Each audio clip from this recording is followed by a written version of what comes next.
So we've got most of the 1987 DR200 here. This was just one frame that came with the part slot. It's got a compliance plate on it, so decided to build this one up rather than one of the other frames I've got. Parts wise, it's just basically all the bits I didn't think were the best for my own one.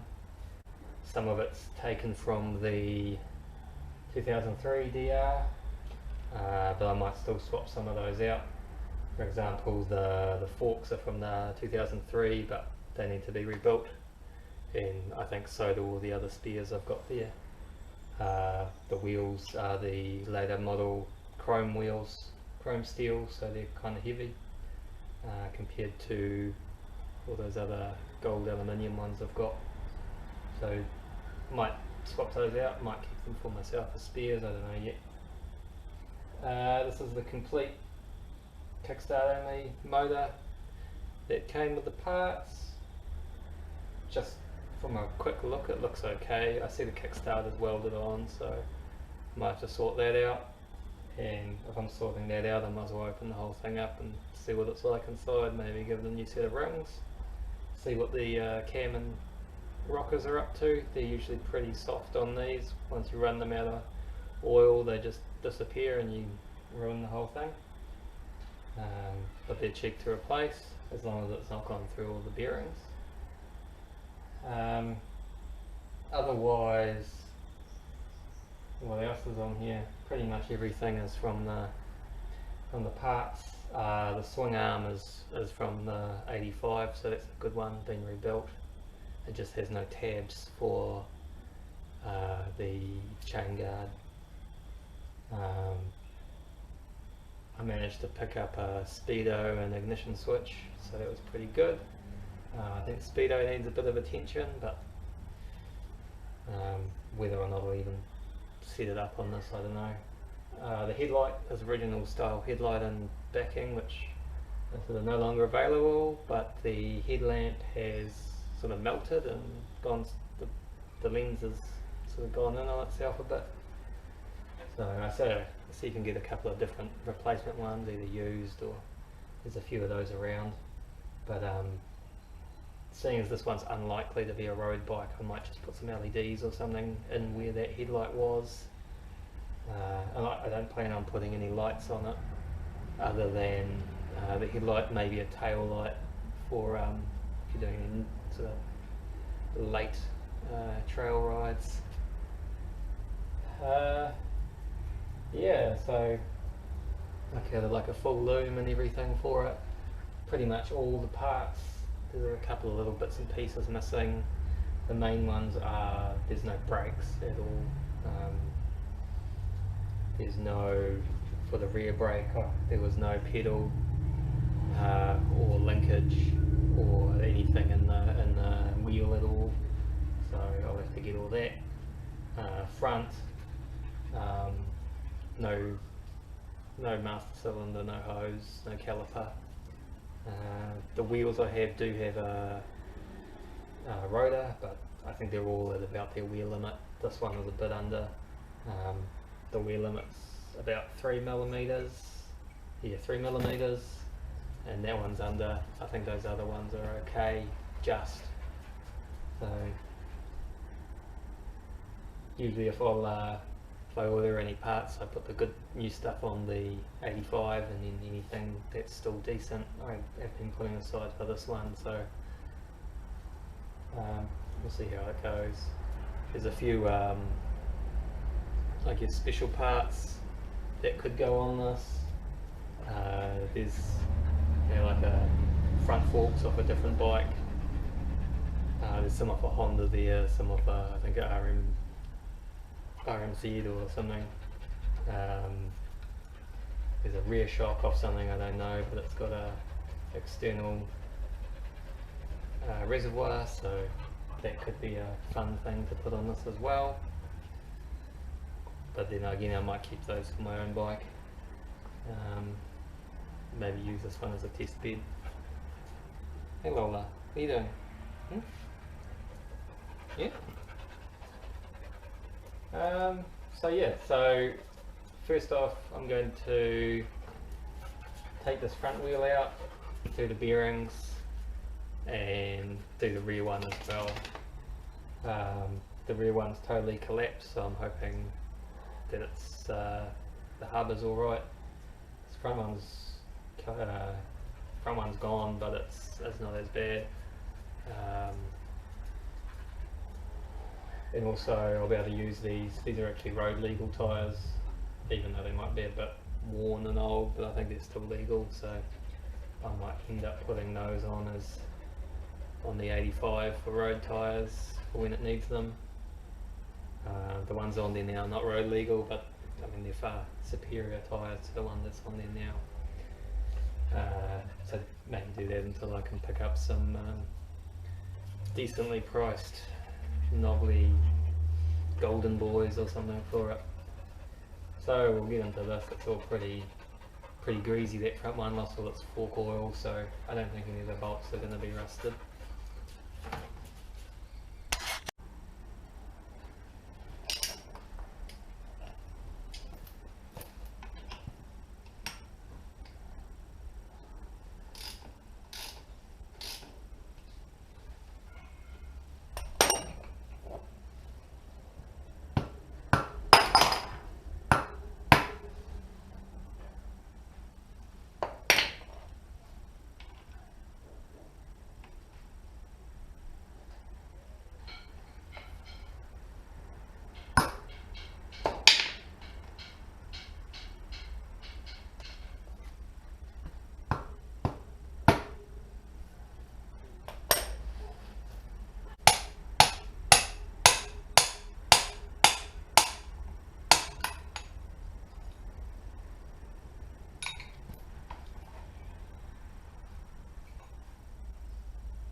Some old chicken feathers from the farm.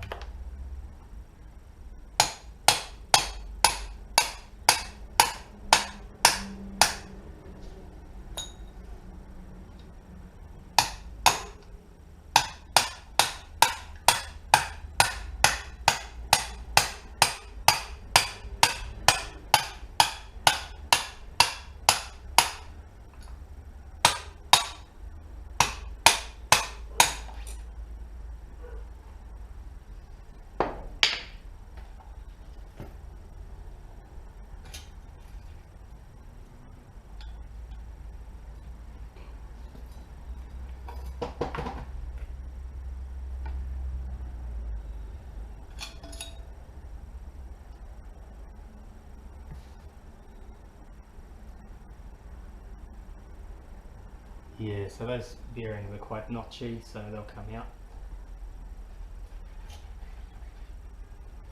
But that's alright, I've got a bearing kit. I'll just clean this wheel up. We'll remeasure this rotor, and then I'll just have a inspect the tyre, make sure it's not totally stuffed. I don't know how old it is, it feels a bit hard, but it might be okay.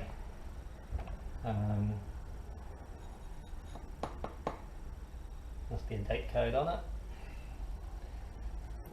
So we'll clean this up with some degreaser. My last bit of degreaser from all these projects left. And then we'll go from there.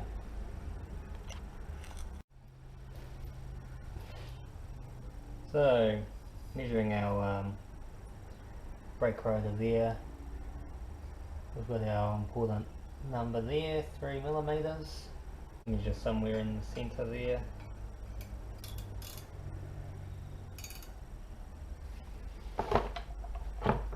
So our number on that is, so that's 2.5, 2.65. So that's well under the 3mm needed. So I'll need to take one of those disc brakes maybe.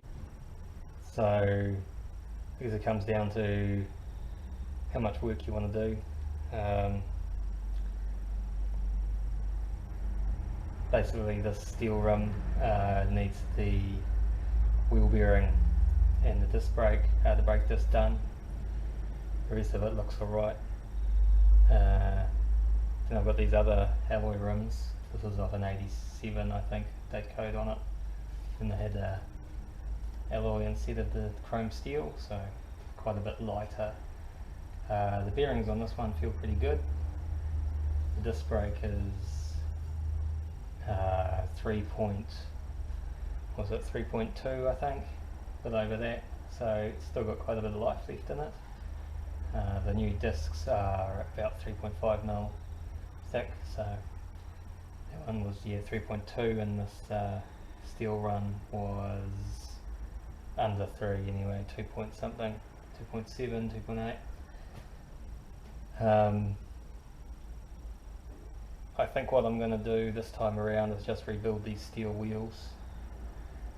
So I'll swap I've got another wheel there that's got a good disc as well, but bad bearings, so I might take the disc off that one, put it on the steel wheel, do the bearings. I've got a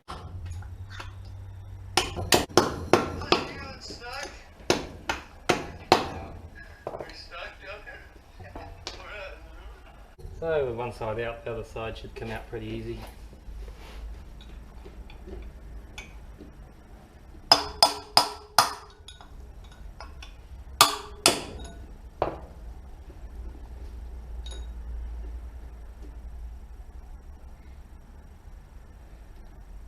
So we just clean it out, clean this up, grease everything up, and then push in our new bearings.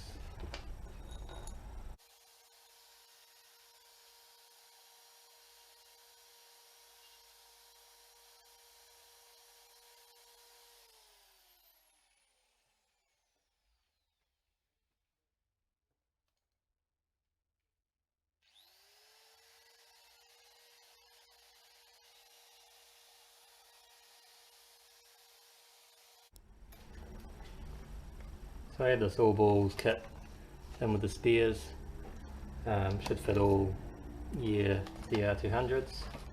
This one has a seal in it, I don't know what that's for, possibly for one of these other bikes listed, or it's come from something else in my spares, I don't know.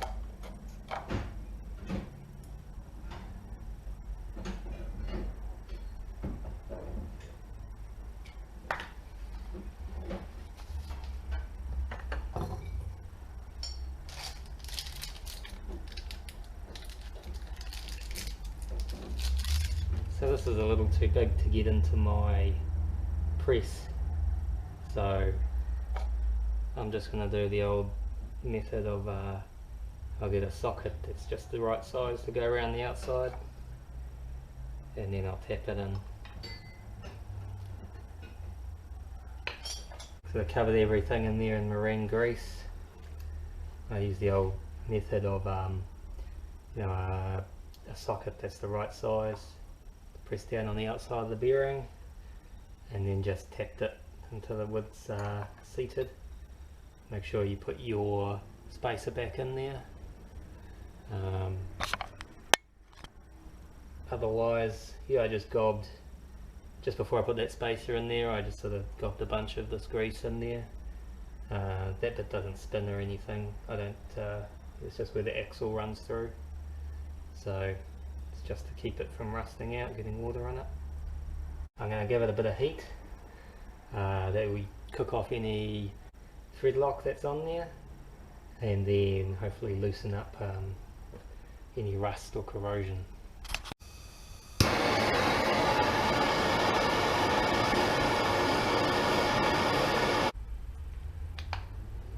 So we got that old disc off.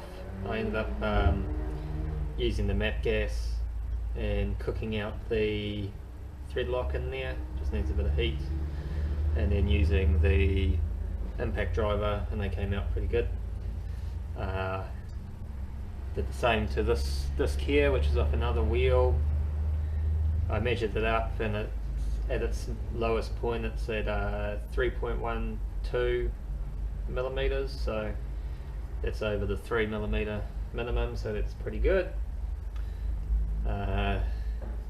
Gave it a scuff with some sandpaper, cleaned it off, so that should be good to go on there.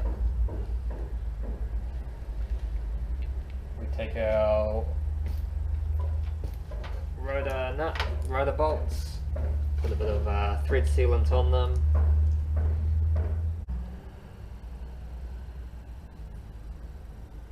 So the torque on this is 18 to 28 Newton meters. I'll just get these threads started and then we'll torque it up.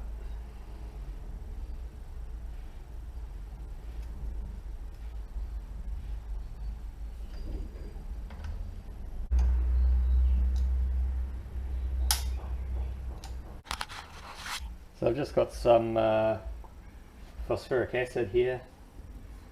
It's probably a bit harsh to use on chrome, but it gets rid of rust. So I'm just brushing a little bit on, then rubbing it in with some steel wool. And it's taking that rust stain right off the chrome. I tried it last night with just the steel wool and it wasn't coming out very easy, so this is making it a lot easier. That chrome actually came up quite nice. You obviously got those little tiny pock marks in there that can't really polish those out, but that's good enough for a dual sport tyre rim. Tyre holds good pressure, new bearings, brake disc is passable, it's a passable wheel. It would be way better with a new rotor and tyre, but forget that. So onto the rear tyre. You think that spins quite nicely, smoothly. And the problem is it's actually totally collapsed. So that spinning is just the wheels spinning on the axle, and I guess the axle's got enough grease on it. I'm hoping that it's just the bearings that are gone and the mounting hole is not wallowed out. The rest of the wheel looks alright. Again, this is an old tyre. It's 2014, so it's not as bad as the other one, but it's pretty old. Still got some decent tread on it, but it's hard and it was never a decent tyre to begin with, just a cheap farm tyre. But again, I'm going to strip this off, clean it up. That sprocket is pretty worn, so that'll come off. Probably I think there's check what those spokes are like. I just put air in this tyre, so we'll see if it holds. And then yeah, do the same, clean it up, knock out those bearings, grease everything up, put new bearings in, swap that sprocket out for a decent one, and then we'll go from there. Give it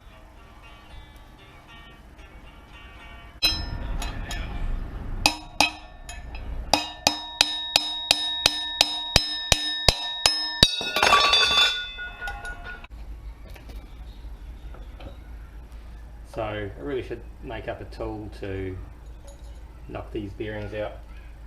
You normally, the factory one is like a wedge that goes in here, two pieces that go in there, and you put a wedge up on the end of a punch.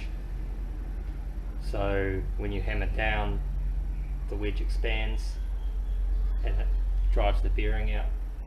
But because these ones are so worn out and there's so much play, you can just hook an edge and it will just knock out.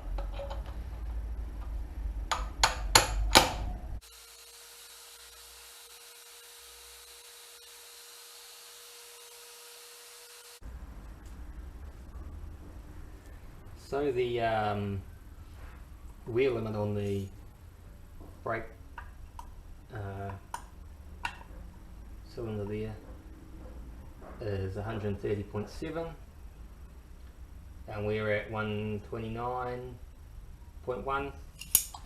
Keep some meat on there. So what I've done is I've cleaned the wheel up.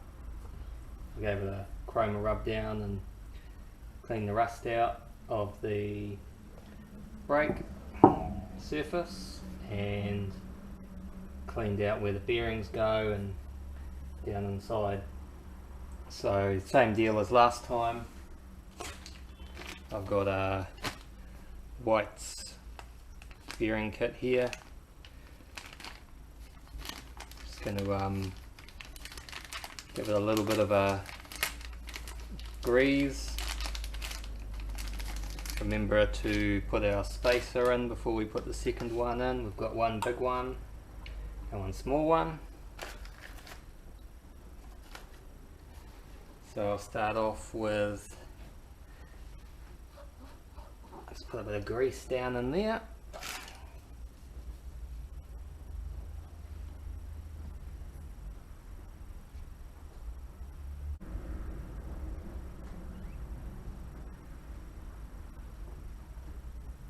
Our bearing in there. So same as last time, just put a bit of grease in there, wipe a little bit of grease around the outside of the new bearing.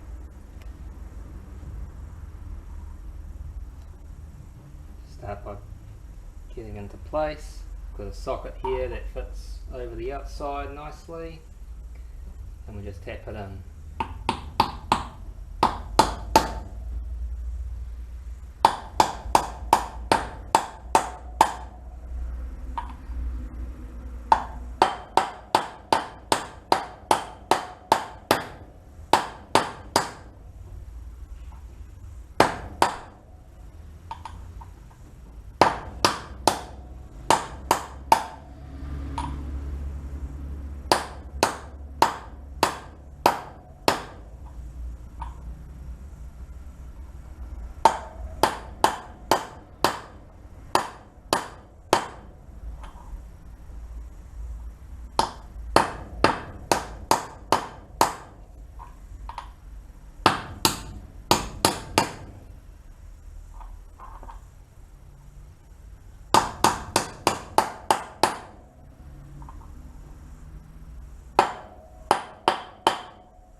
That's in there nice.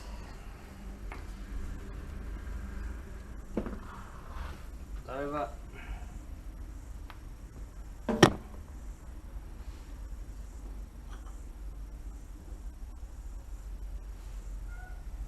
Remember to put our spacer in, which I've had soaking in some thinner here to get the old grease off.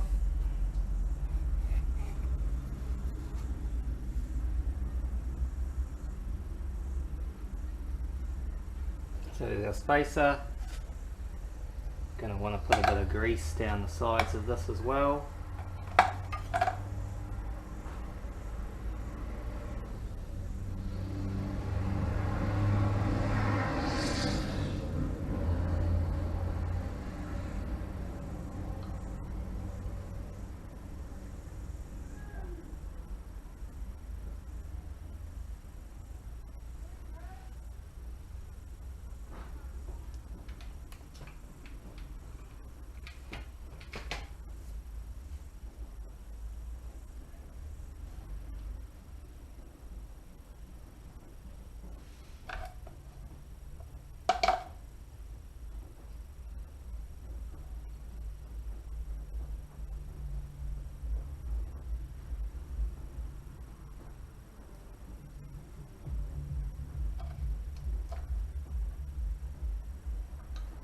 I just load it up in there.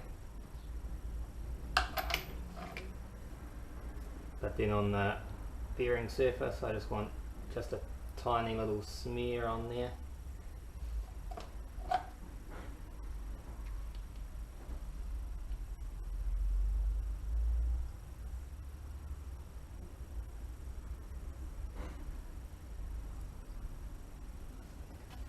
So we've got our other bearing.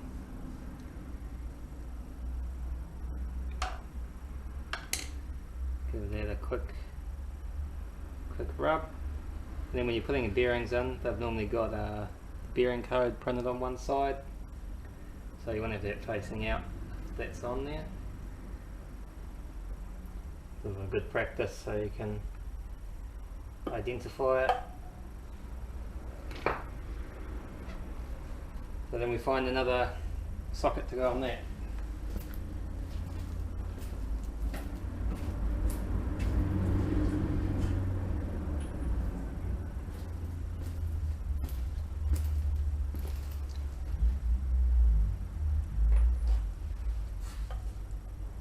It looks like that one's a good fit. So I just tap that one down again, straight as possible.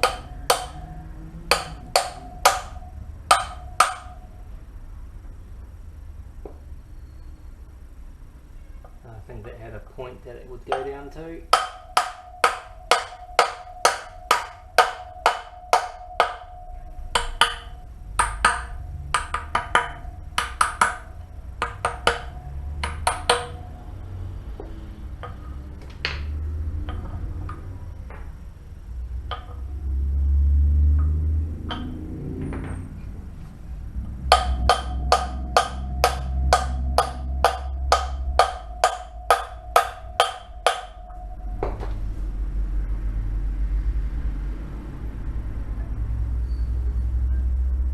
So that should be in there quite nicely now.